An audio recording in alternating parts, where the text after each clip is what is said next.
Hi, hello, నమస్తే. Welcome to BVR TV official. మిత్రులారా, నేను మీ బీవీఆర్ రావును.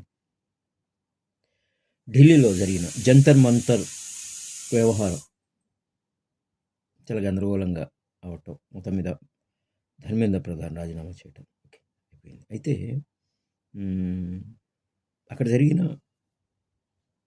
ఆ నిరసన ఏదైతే ఉందో ఆ కార్యక్రమంలో ప్రధాని మోడీ మాతృమూర్తిని ఎవరో తిట్టారని, సరే నేను వాళ్ళను క్షమిస్తున్నాను అని మోడీ గారు అన్నారు.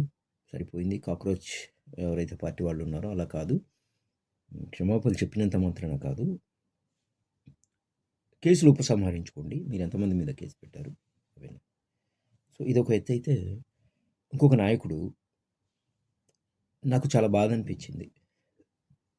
ప్రధాని గారిని అలా తిడుతూ ఉంటాయి, దుర్భాషలాడుతూ ఉంటాయి. ఆ గుండె తరుక్కుపోయింది, కన్నీళ్ళు వచ్చాయి, గుండె బరువెక్కింది అని చెప్పారు. అయ్యా, ధర్నా చేసినప్పుడు వాళ్ళ మీద లాఠీ చార్జ్ జరిగింది, టియర్ గ్యాస్ అన్నారు, ఇంకొకటి ఏదో, ఇవన్నీ అప్పుడు ఎందుకు లేదు? అప్పుడు ఎందుకు మాట్లాడలేదు మీరు? అప్పుడు ఎందుకు బాధ కలగలేదు మీకు? అలాగే పేపర్ లీకేజ్ అయ్యి కొంతమంది ఆత్మహత్య చేసుకున్నారు. వాళ్ళ కుటుంబాలు బజార్న పడ్డాయి. దాని గురించి ఒక మాట అయినా మాట్లాడారు? ఒకసారైనా మీ హృదయం దవించిందా? మీకు బాధ అనిపించిందా? కేవలం ప్రధాని ఎవరో ఏమో అన్నారని మీ గుండె బరువెక్కింది, కన్నీళ్లు కార్చారు, హృదయం ద్రవించింది.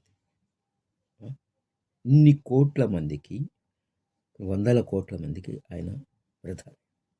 ఏ ఒక్కరు నోరు జారుతారు అంటారు? మీకు అదొకటే దొరికిందా? ఈ విద్యార్థుల బాధలు, వాళ్ళ కుటుంబాలు, ఇవన్నీ మీకు సంబంధం లేదా?